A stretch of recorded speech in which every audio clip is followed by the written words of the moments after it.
Alors, AMD Ryzen 5 1400, ok. MSI B350M Gaming Pro, ok. 2 x 4, non, prends juste une barrette de 8 Go plutôt que deux barrettes de 4. Prends juste une barrette de 8, ça ira plus vite. Comme ça, quand tu passeras à 16, tu seras directement en dual channel. Puis comme ça, tu utilises aussi qu'un seul slot sur les deux que tu as disponibles, parce que tu as seulement 2 slots de RAM disponibles. Donc si tu prends déjà les deux, ça va être chiant parce que tu pourras pas réutiliser tes 8 Go de RAM et que tu devras rester 16 Go de RAM si jamais tu vas avoir 16, alors que si tu achètes que 8 en une seule barrette, tu auras juste à acheter 8 avec une autre barrette pour passer à 16. La KFA2 GTX 1060 OC, je te dirais de prendre la version 6 Go. Même si la 3 Go est pas si mal que ça. Le boîtier est... ouais, bon, boîtier, je t'avouerai que là, c'est un boîtier comme un autre. Moi, je partirais plutôt sur du Bitfinex parce que généralement... Parce que je suis sûr de la qualité des Bitfinex, ton truc Ximadabtech, j'en ai absolument aucune hostie d'idée. Et la Lima Aerocool, non pareil, je prendrais pas une Lima Aerocool non plus. Part plutôt sur une Cooler Master G450M. 450 watts, ça suffit. Bon, elle coûte 10€ de plus, mais bon. T'as une alim semi-modulaire en 80 plus bronze. Voilà. Voilà. Je t'ai donné mon avis. J'espère que t'as écouté parce que si t'as pas écouté, je te jure, ça va mal se passer. Bref. Mon PC sur mesure, oui, ça me dit quelque chose comme site. Be Quiet, c'est cool aussi. Oui, Be Quiet, c'est très bien, mais les alims sont généralement un petit peu plus chers. Bref.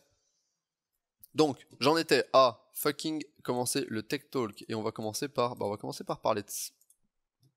Alors, vous êtes prêts? Prêts, Tech Talk. Alors, au début, on va commencer avec des news un petit peu générales. C'était juste des trucs, ça me semblait bien de vous en parler, juste que vous soyez au courant. On va parler d'Irma. Mais très rapidement, je vais pas parler de The Event. The Event, je leur fais un gros bisou, c'est génial ce qu'ils ont fait pour Irma. Mais là, Irma, il y a également Tesla qui a fait des choses, parce que Tesla, vous savez que c'est très implémenté aux États-Unis, c'est là où il y a le plus de Tesla au monde, je pense, parce que ça vient de là-bas. Il y a pas mal de gens qui ont des Tesla aux États-Unis.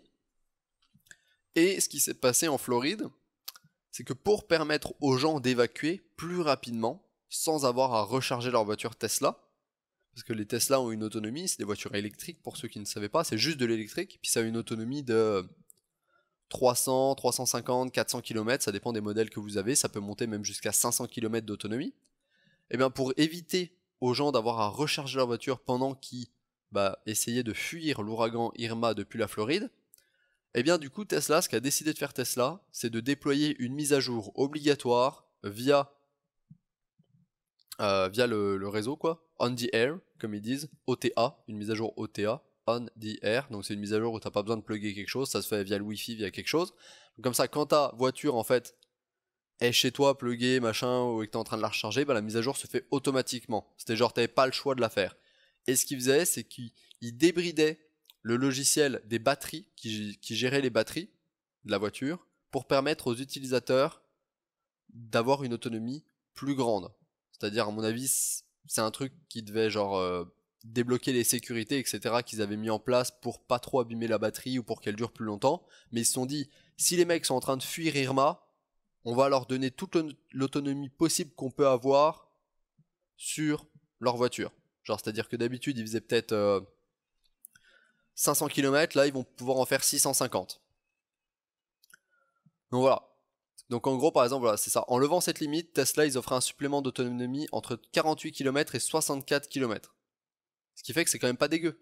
Quand t'as 320 km d'autonomie, tu rajoutes 48 ou 60 km, t'arrives quasiment à 400. Tu vois, c'est quand même pas mal. C'est quand même pas mal. Et c'est un beau geste de Tesla. Je voulais juste vous en parler pour ça. C'était absolument tout. Mais on va quand même continuer avec Tesla, ou plutôt avec une variante qui s'appelle l'Hyperloop, qui est un train à suspension magnétique. Donc c'est pareil, c'est Elon Musk qui fait ça, qui veut mettre ça en place dans différentes villes du monde. Notamment, il y en a un qui va certainement ouvrir entre Toronto et Montréal. Et c'est des trains qui sont censés atteindre des vitesses vertigineuses. C'est-à-dire que pour l'instant, le record est à 324 km/h. Et c'était genre un run de test, un run d'essai. Et c'était genre, pour l'instant c'est le record de vitesse, mais le train est censé atteindre les 1000 ou 1200 km/h à la fin, quand il sera fini, en produit final, c'est censé atteindre, je pense, les 1000-1200 km/h. Et du coup, par exemple, tu ferais Toronto-Montréal en 45 minutes. Alors que à l'heure actuelle, si tu le fais en voiture, t'en as pour 6h30. Donc voilà, tu mettrais 45 minutes avec l'Hyperloop. Donc, il y a également des modèles qui sont construits aux États-Unis, des tests qui sont faits aux États-Unis, etc. Là, c'était un test qui a été fait dans l'université de Munich. Et ils ont réussi du coup à dépasser les 300 km/h et sont arrivés à 324. Ils ont dit que 1000 km/h, ça serait impossible. 1200, t'as pas intérêt à sortir la tête pour prendre l'air. Non mais même si c'est 900 km, ça sera plus qu'un avion. Ça sera plus rapide que la vitesse de croisière d'un avion techniquement. C'est ce qu'ils avaient prévu à la base. Après, savoir s'ils vont y arriver, je ne sais pas. Mais à mon avis, ça va aller très très très très très très vite. Voilà. Bref. Donc, ensuite on va parler de PlayerUnknown. Et là je vais changer de... je vais mettre celle-là. PlayerUnknown Battleground. Yep. Qui a battu Dota 2 en termes de joueurs connectés en même temps sur Steam. C'est-à-dire que ça, je sais pas si vous savez, mais sur Steam, tu peux voir tous les jours le nombre d'utilisateurs actifs sur un jeu. C'est-à-dire le nombre de personnes qui sont loguées sur le jeu. Par exemple, tu peux voir qu'il y a 300 000 personnes sur CSGO qui sont en train de jouer et que ce mois-là, le pic de joueurs connectés sur CSGO, c'était 500 000. Tu peux voir sur Dota 2, il y a peut-être 200 000 personnes qui jouent en ce moment, puis le pic, c'est 700 000. Et t'as ça pour à peu près tous les plus gros jeux. Et PlayerUnknown Battleground, il prenait de plus en plus d'audience, il montait constamment. Il a battu CSGO, et là, il a battu Dota 2, qui était le jeu le plus utilisé et le plus joué sur Steam. Donc apparemment, il l'a battu avec 1 300 000 personnes qui utilisent PlayerUnknown Battleground, alors que Dota 2 est à 1 200 290 000. Donc vous voyez, PUBG ça monte, ça continue de monter constamment. Quand est-ce que ça va s'arrêter? Certainement bientôt, la hype va forcément redescendre. Mais bon, pour l'instant c'est le jeu le plus joué sur Steam. Et à mon avis ça va l'être pendant encore 1 ou 2 mois. Après je pense que ça va commencer à redescendre puis à se stabiliser un petit peu. Peut-être pas descendre mais se stabiliser. Après, il va y avoir les compètes, etc. L'e-sport sur PUBG qui va arriver, puis ça va devenir comme Dota 2, ça sera un jeu qui sera très joué comme CSGO, etc. Ensuite, on va parler de Nvidia. Donc ça charge. Nvidia est le nouveau modèle des GPU de chez Nvidia qui ont été un petit peu leakés d'un point de vue des performances. C'est pas du leak, c'est Nvidia qui a donné les chiffres pour le nouveau supercalculateur en Tesla V100. Donc vous savez que Nvidia, en plus des cartes graphiques mainstream, ils sont extrêmement présents sur le milieu professionnel et le milieu de la recherche, avec des supercalculateurs. C'est des produits qui sont labellés généralement Tesla quelque chose. Donc on avait les Tesla, je pense c'était M100 pour Maxwell 100. Donc c'était les... pendant qu'on était en génération Maxwell, c'était les... à l'époque des 970-980. Et généralement, ils ont également les codes GM, GP, GP100, GP102, GP104, GP106, GP106 des chipsets qui correspondent. C'est-à-dire que quand on était en architecture Maxwell, c'était les GM pour graphique Maxwell, grosso modo. Puis le chipset 100, c'était celui pour les supercomputers, pour les supercalculateurs. Ensuite, il y avait le 102, qui était, je pense, la 980 Ti et 980. Ensuite, il y avait le 104, qui était la 970, etc. Il y a eu exactement pareil pour Pascal. On avait les GP100, qui correspondaient au Tesla P100.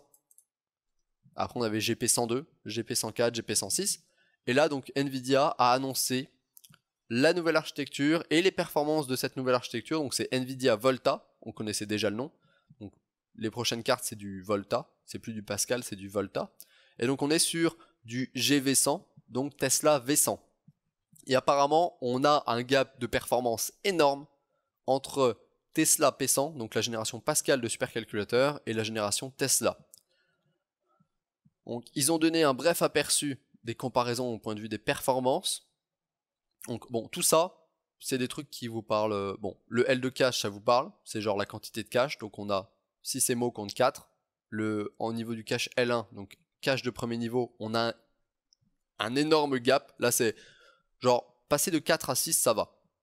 Passer de 1.3 à 10, c'est énorme, surtout pour du cache de niveau 1. Là, c'est énorme. Là, on va voir un bond en performance énorme, je pense. Au niveau de la bande passante, ça utilise le NVLink, qui était une technologie qui a été mise en place par Nvidia avec Pascal, qui n'est pas utilisée dans les PC de tous les jours. C'est juste au niveau professionnel, ça remplace le PCI Express. C'est un truc qui est plus rapide que le PCI Express et c'est propriétaire Nvidia. Donc on était sur 160 GB par seconde, on passe à 300. Donc c'est quasiment le double. Au niveau des perfs en calcul en flux brut, on était à 550 GB par seconde, on passe à 850, donc on est à 50% de plus. Au niveau de la bande passante en HBM2, parce que les cartes professionnelles de chez Nvidia, c'est pas de la GDDR5X, c'est de la HBM2, pareil, on augmente. On passe de 10 à 15 teraflops. J'ai raconté n'importe quoi. J'étais sur la bande passante, j'ai lu au-dessus, on passe de 720 GB à 900 par seconde. Là, par contre, c'est au niveau des puissances de calcul, en FP64 et FP32. FP, c'est floating point.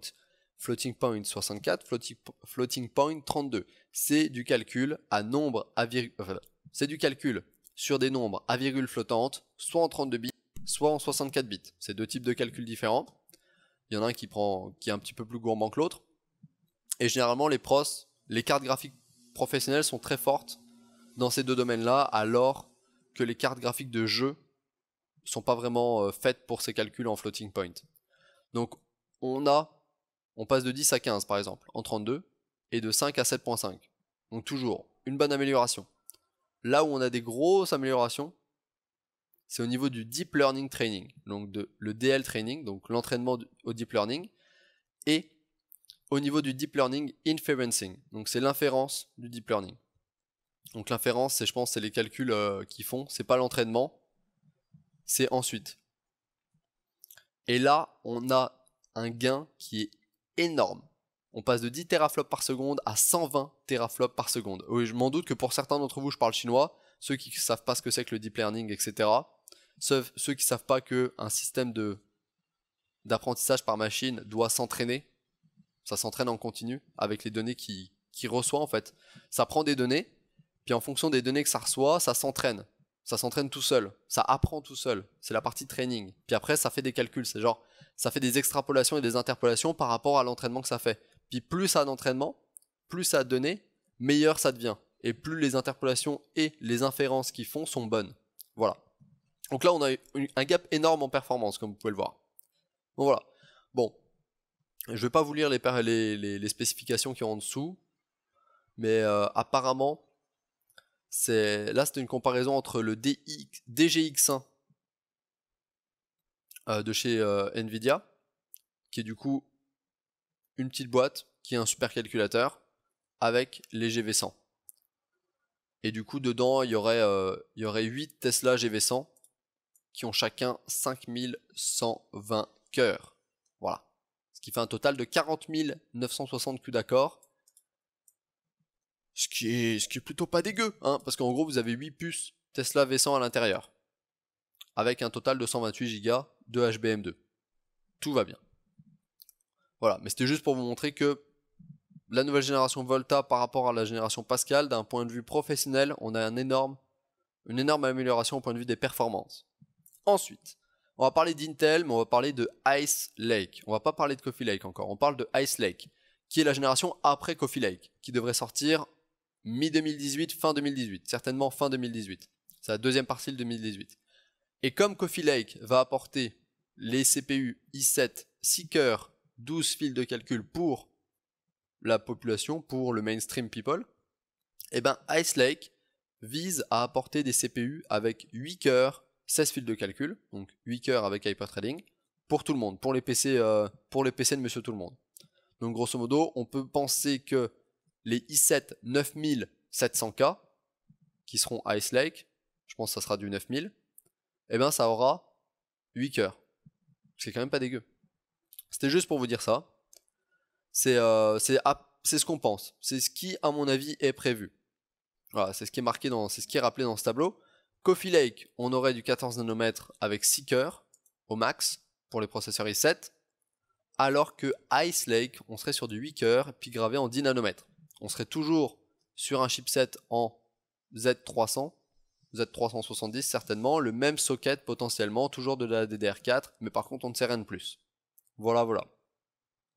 De son côté, AMD, alors, Coffee Lake de la grosse dos, mais une vieille amélioration de Kaby Lake qui elle est même une amélioration de Skylake. C'est un petit peu différent. Il continue à faire de l'argent en rajoutant des corps, c'est tout. À mes souhaits. De son côté, AMD fait un petit peu aussi parler de lui, notamment avec Threadripper, avec un deleading, donc un mec qui a enlevé la coque au-dessus du pros pour découvrir que apparemment AMD préparait un Threadripper avec 32 cœurs. Voilà. Donc et du coup 32 cœurs ça fait 64 fils de calcul. À l'heure actuelle, le Threadripper le plus puissant c'est le 1950X qui a 16 cœurs. 16 cœurs, 32 fils de calcul et c'est à l'heure actuelle le processeur le plus puissant pour PC de bureau. Et il semblerait qu'ils aient en préparation un pros avec 32 cœurs. Donc toujours du Threadripper, toujours un socket X399 si je me trompe pas. Et en fait qui comporterait 4 chipsets Ryzen de 8 cœurs chacun. Voilà. Ça, c'est le CPU une fois que la coque a été enlevée. Une fois que vous avez enlevé la coque en métal, alors attendez, je vais essayer de vous montrer cette petite partie en métal supérieur qui est pseudo collée au circuit imprimé, qui est ici. Et bien en fait, une fois que vous l'enlevez, vous avez accès directement au chipset qui est en dessous. Et là, il y en a 4. C'est ce qu'on voit, il y en a 4. Normalement, vous avez juste un chipset. Si vous faites ça sur votre pros, vous pouvez le faire. Il y a un seul chipset au milieu. Là, il y aurait 4 chipsets Ryzen avec 8 cœurs chacun, 16 fils de calcul, ce qui ferait un total de 32 cœurs pour un pros Threadripper de chez AMD. Voilà, donc ça serait certainement extrêmement cher, mais là, ça irait catapulter AMD bien au-dessus de Intel sur la puissance des pros d'un point de vue professionnel, puis même pour les PC de bureau, parce que c'est même pas forcément pour des serveurs que vous pouvez utiliser ça. Vu que c'est du chipset X399, vous pouvez très bien être chez vous, acheter une carte mère X399, puis acheter ce processeur là. Vous en aurez certainement aucune utilité, mais vous pouvez le faire. Voilà. Bon. Ensuite, on va parler de l'iPhone X. iPhone X ou iPhone X. Voilà, voilà. Bon. Forcément, je pense que vous en avez entendu parler. Il y avait la keynote d'Apple le 12 septembre. Je crois que c'était le 12 septembre. Ils ont annoncé essentiellement une nouvelle Apple Watch série 3. L'Apple Watch, ça m'a jamais vraiment intéressé, donc je vais pas vraiment m'attarder là-dessus. C'est pas ça qui m'a tatillé l'œil. Une nouvelle Apple TV en 4K. Pourquoi pas, ça c'est pas mal. C'était une bonne amélioration à faire, c'est pas non plus révolutionnaire, ils ont rien changé. Enfin, ils ont rien changé. Ils ont pas apporté des trucs, you, c'est nouveau, c'est trop bien. Non, non, c'est juste Apple TV en 4K, point. Ensuite, iPhone 8 et iPhone 8 Plus. Là, c'est grosso modo un iPhone 7. Voilà, là non plus, ils ont rien changé. C'est genre, ils ont pris l'iPhone 7, ils ont fait, bon, plus cher, non, même prix de lancement, légèrement mieux, on va mettre un petit peu plus de RAM, on va mettre un pros un petit peu plus puissant, un chipset graphique un petit peu plus puissant, améliorer l'appareil photo, et c'est bon. On va sortir de modèle, et ça va se vendre. iPhone 8, iPhone 8 Plus. Qui, grosso modo, pour moi, sont des téléphones qui ne servent à rien. Qui sont là pour faire vendre plus d'iPhone 10. Ou alors... Non, ouais, qui sont là pour faire vendre plus d'iPhone 10. Si t'as un iPhone 7, ça sert à rien d'acheter l'iPhone 8. Ça sert à rien non plus d'acheter l'iPhone 10. Si tu veux acheter l'iPhone 10, tu vas acheter l'iPhone 10. Si tu dis, ah, je vais peut-être changer d'iPhone, tu regardes le 8, tu te dis, ouais, le 8 est bien, mais en fait, c'est le 7. Donc, soit t'achètes le 7 d'occasion, soit t'achètes pas le 8, ce qui fait que du coup, t'achètes pas le 8, soit si t'as un peu plus d'argent à mettre, tu peux acheter le 10, mais jamais tu vas acheter le 8. Jamais. Je pense il y a une grosse stratégie marketing derrière, parce qu'en plus, ils décalent les sorties de l'iPhone 8 et de l'iPhone 10, c'est-à-dire qu'il y a sûrement des gens qui vont acheter l'iPhone 8 parce qu'ils sont pressés d'avoir le nouvel iPhone, d'avoir un nouvel iPhone. Oh, oh, tous les fans d'Apple vont certainement genre se ruer sur l'iPhone 8, ou potentiellement se ruer, j'espère qu'ils vont pas le faire, mais potentiellement il y a pas mal de gens qui vont l'acheter parce qu'il sort avant l'iPhone 10. Et après l'iPhone 10 va sortir, puis là ils vont se dire oh bah en fait l'iPhone 10 est plutôt pas mal. Et ils vont peut-être changer de l'iPhone 8 à l'iPhone 10, ce qui serait vraiment stupide. Bref, l'iPhone 8 change rien. Juste meilleur chipset, meilleur pros, un peu plus de RAM je crois, c'est tout. Il n'y a rien d'autre qui change, rien d'autre. Voilà. À côté, on a l'iPhone 10. Là où quand même ils ont fait un petit effort, ils ont changé plus de choses. Moi le truc que je préfère sur l'iPhone 10, qu'on soit clair, c'est juste l'écran. C'est l'écran essentiellement. Parce que pour moi c'est le seul truc qui change réellement. C'est le même chipset. C'est le même pros, c'est la même quantité de RAM que sur l'iPhone 8. Il y a juste un écran qui est un petit peu mieux. Donc c'est un super Retina, donc une meilleure résolution, qui est quasiment sans bord. Et à part ça, il y a un meilleur appareil photo. L'appareil photo est quand même nice. Au niveau de l'autonomie, je sais pas exactement ce que ça donne. Après, voilà, genre ils ont mis Face ID. Face ID, c'est pour moi plus un gadget qu'autre chose. Voilà, il y a sûrement beaucoup de trucs derrière. C'est certainement assez impressionnant d'un point de vue de la technologie, comment ils ont fait ça. Genre le fait que si tu fermes les yeux, ça t'authentifie pas. Si tu dors, ça t'authentifie pas du coup parce que tu as les yeux fermés. Puis que ce soit un scan en 3D et pas juste un scan d'une 2D qui pourrait être bypass par une photo. Donc ça, c'est des trucs pas mal. Mais après, c'est genre, est-ce que c'est vraiment une grosse révolution? À la limite, le faire, oui. L'utiliser pour mettre ta gueule sur des emojis, non. Genre, il y a plein d'autres utilités.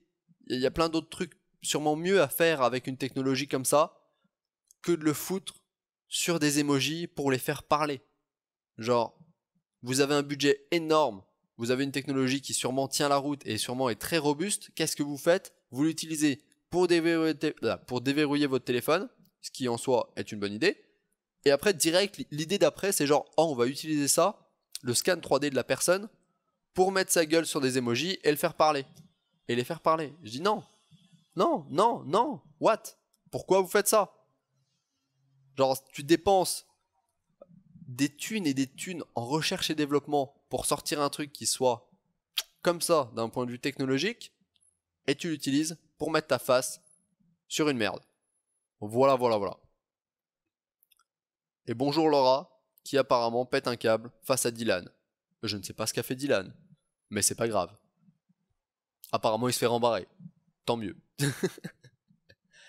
Apparemment ça parle de Xenos. On est maître du jeu. On est tous des maîtres du jeu. Y'a pas de souci. Bref. iPhone X, voilà. Après l'écran est pas mal. Mais par contre aussi, le prix, parlons-en. Ça coûte un SMIG. Voilà. C'est hyper cher. C'est hyper cher. Il n'y a pas non plus de grosses révolutions sur cet iPhone. S'il y avait eu des énormes révolutions, s'ils avaient fait des projections holographiques sur quelque chose, je sais pas, là j'ai pas d'idée en tête. Mais au final, ils ont ajouté le chargement sans fil, le Face ID, un écran mieux, un meilleur appareil photo. Est-ce que ça vaut 300 € de plus? Je ne suis vraiment pas sûr. Parce qu'il n'y a aucune grosse révolution. Il y a du keep up. C'est genre, ah ben, tout le monde fait du chargement sans fil, il faut qu'on fasse pareil. Vraiment.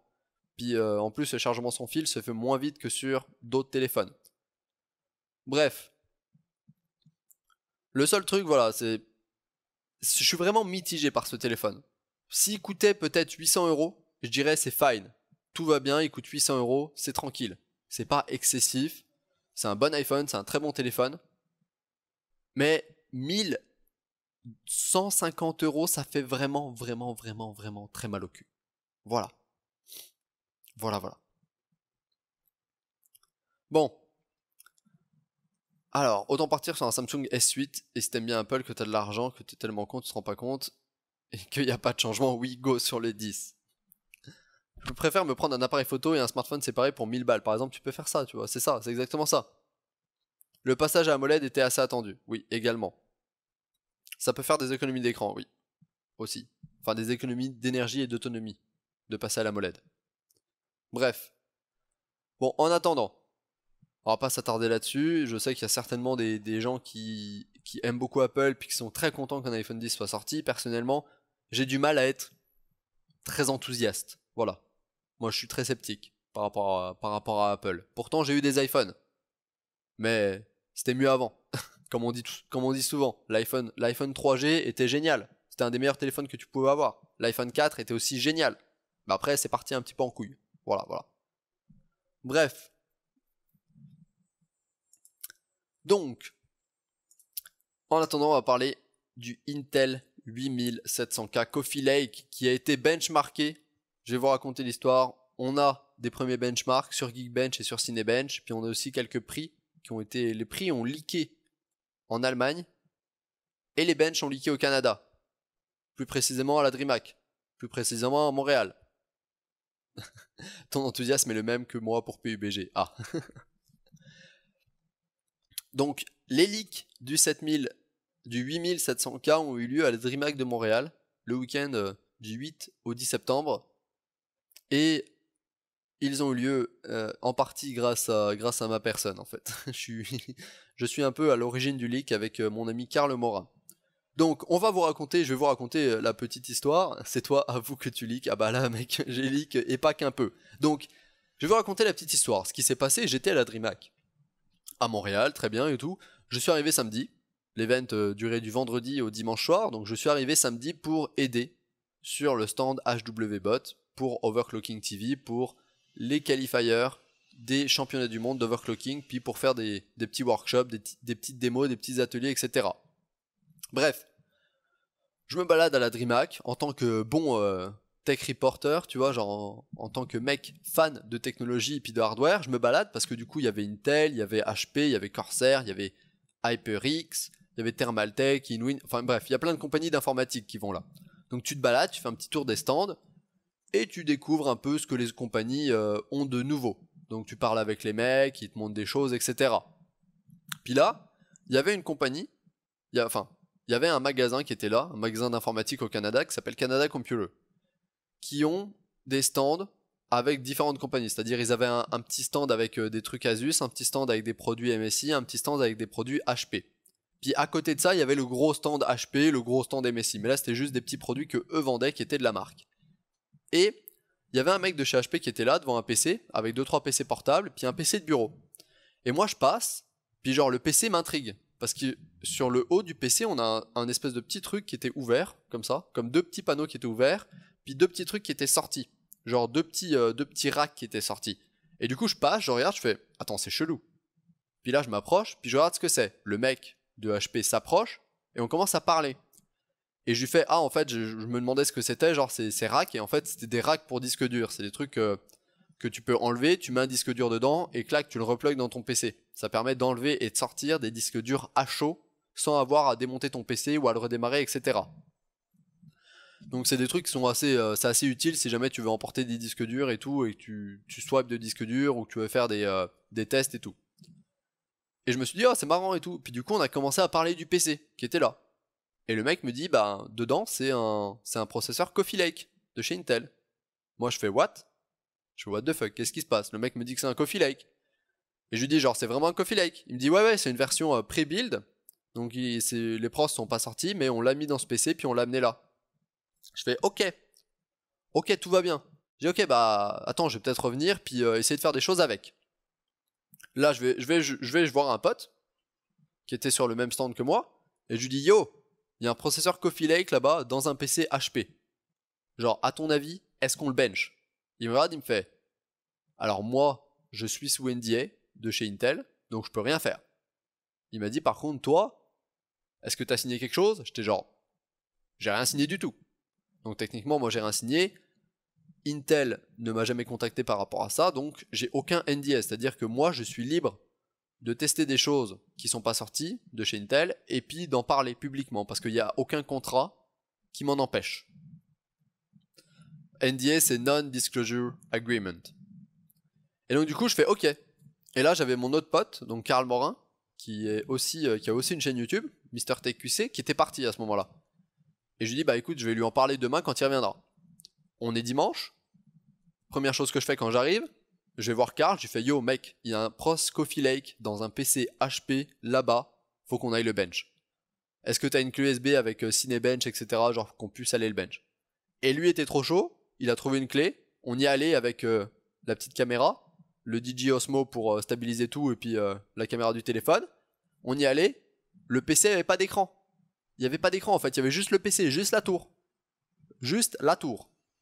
Ce qu'on a fait, on a fait bon bah écoute, est-ce qu'on peut revenir avec un écran? Au mec d'HP on lui a dit ça. Il a fait y a pas de souci, vous faites ce que vous voulez. On est parti sur le stand donc du coup de HWBot où il y avait des écrans qui traînaient. On a pris un écran, on est arrivé avec notre écran, on a posé notre écran à côté du PC, on a plugué tout. On a pris un clavier avec souris, on a plugué tout. Et là on a commencé les benches. Et c'est ces benches là qui ensuite se sont retrouvés sur les 3/4 des articles que vous lisez sur Coffee Lake et sur le 8700K.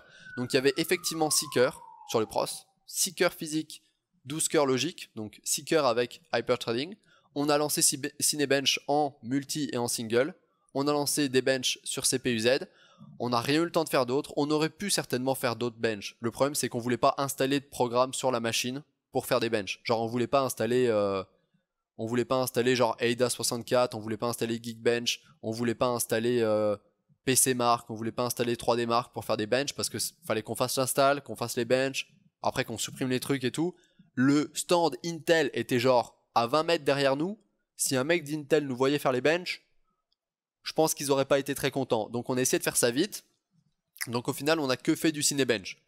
Et voilà ce qu'on a eu. Bah, clairement, moi j'étais là. Moi j'étais en train de fumer, j'étais genre yo, gros film, Cinebench, Coffee Lake, yeah, 1330 points en multicœur et 196 points en single core. Et il semblerait qu'en plus, après, on a parlé avec d'autres mecs qui ont déjà pu les tester. Ils pouvaient pas parler des résultats parce qu'ils étaient sous NDA, mais ils nous ont dit que c'était, grosso modo, c'était ça les résultats qu'eux avaient aussi. Et du coup, voilà. Donc, c'est des pros qui sont bons. C'est meilleur que le 7700. Ça vient se placer, grosso modo, aux alentours des Ryzen 7, Ryzen 5 avec 6 cœurs.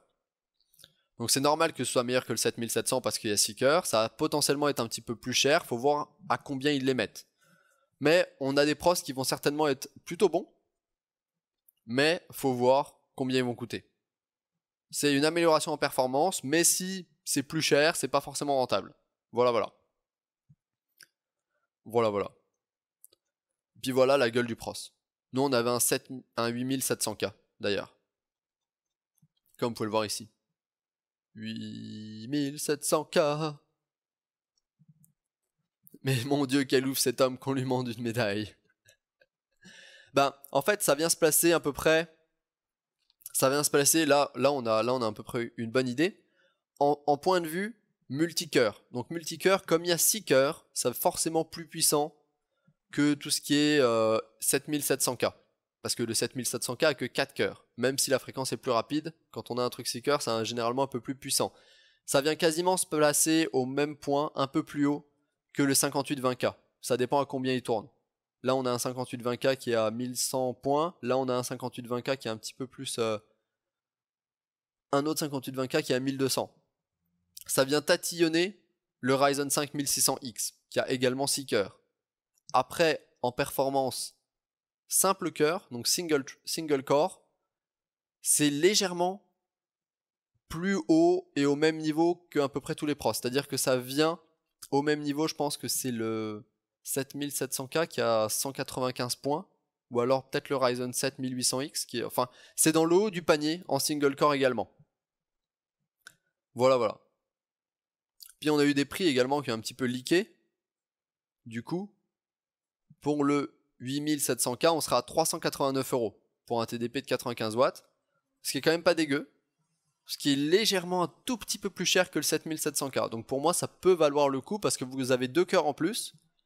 Vous avez une fréquence de base qui est à 3.7 GHz. Vous pouvez facilement l'overclocker, à mon avis. Puis en turbo, sur les 6 cœurs, c'est à 4.3. Et sur un seul cœur, ça peut monter à 4.7. Et ensuite, on a les prix de tous les autres. Donc au niveau du 8600K, donc le i5, on est à 273 €, alors que le 7600K est à 250 ou 260, je pense. Donc on n'est pas vraiment plus cher, ce qui est plutôt pas mal. Parce que là aussi, on est sur 6 cœurs au lieu de 4. 6 cœurs sans hyper trading, alors que le 7600K est sur 4 cœurs. Donc on a une bonne amélioration au niveau des perfs. Voilà, voilà.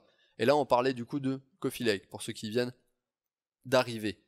Par exemple, si on regarde les prix vite fait des 7700 et des 7600, je rate sur Top Achat là, 350 pour les 7700, c'est quand même 30 € plus cher quand même.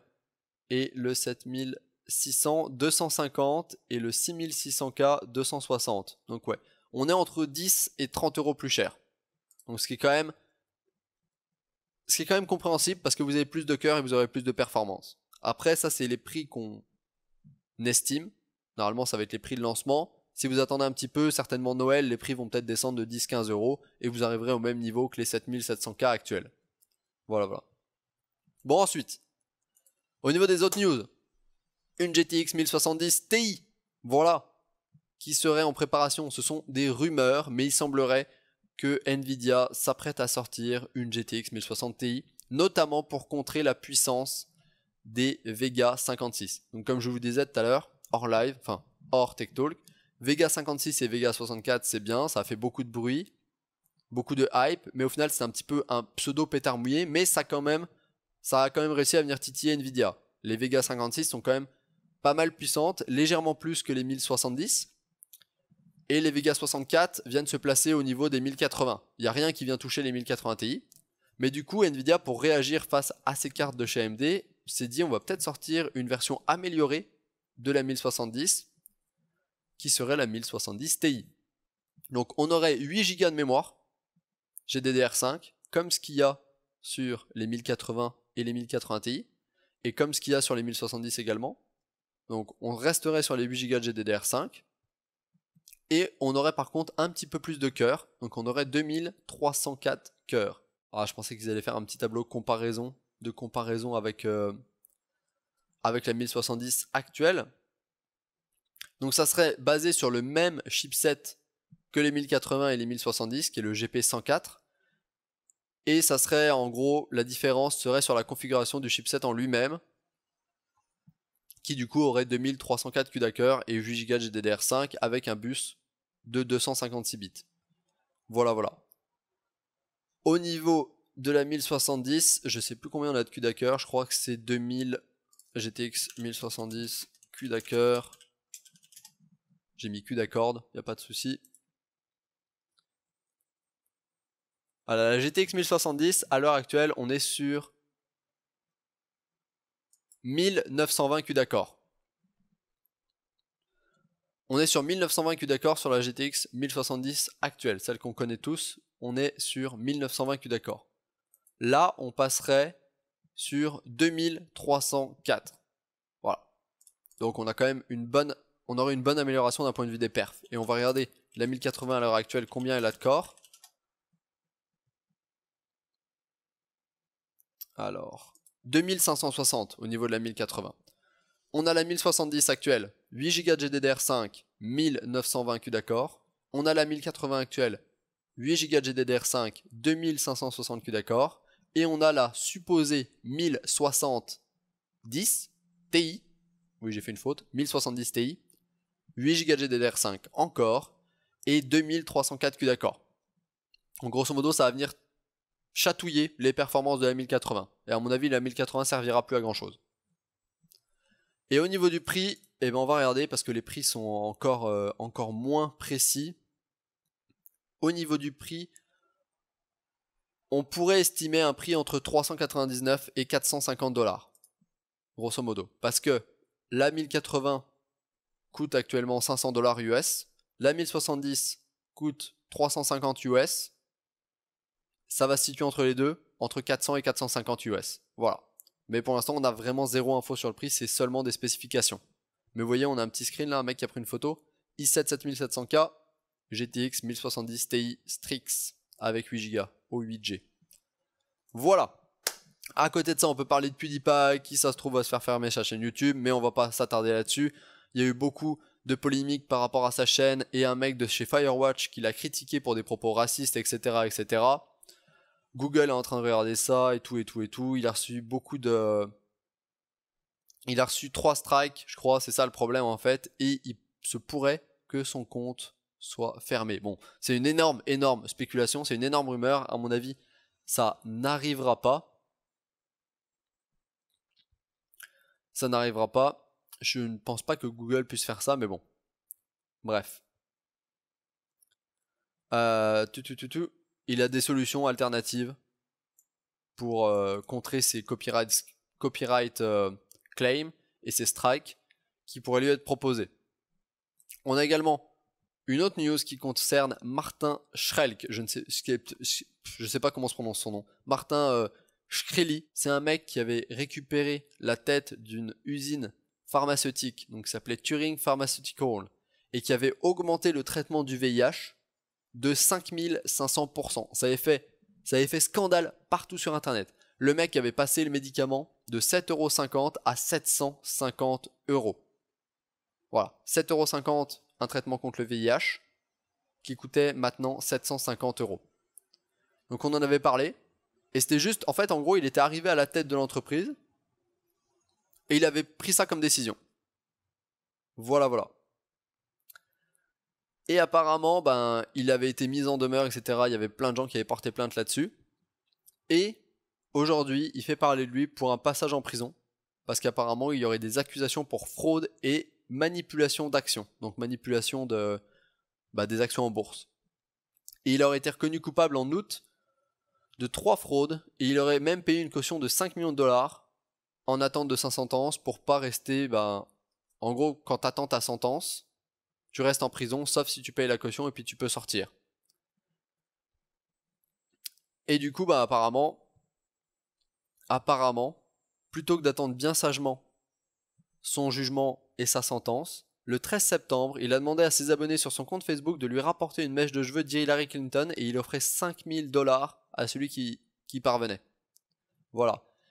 Et donc du coup, nouveau scandale forcément, et le juge de Brooklyn a jugé la publication Facebook d'incitation à la violence envers Hillary Clinton, et du coup il a révoqué sa caution qu'il avait donnée de 5 millions de dollars, et il a pris la décision de placer ce petit homme Martin directement en détention en attente de son procès qui se tiendra le 18 janvier 2018. Donc grosso modo, le mec, il avait été reconnu coupable, il avait été reconnu coupable de fraude. La sentence finale devait avoir lieu 18 janvier 2018. En attendant, pour pas être en prison, il avait payé une caution de 5 millions de dollars, sauf que là, il a refait parler de lui et il a fait de la merde, et du coup, le juge qui était en charge de ça, il a révoqué sa caution et il l'a renvoyé direct en prison, en détention, en attente de son procès. Voilà. Donc en gros, un des mecs les plus détestés du monde, parce que c'est clairement un des mecs les plus détestés aux États-Unis, a été renvoyé en prison, en attente de son jugement, et à mon avis, il sera reconnu coupable encore une fois, puis il restera en prison, on l'espère. Voilà, quel enculé. Bravo. Un vrai connard. Exactement. Bon, c'est tout pour ce Tech Talk, j'espère que ça vous aura plu, n'hésitez pas à liker si vous avez liké, disliker si vous avez disliké, laissez vos questions, remarques en commentaire pour ceux qui regardent en VOD, puis comme d'habitude, moi je vous dis, à ciao, bonsoir.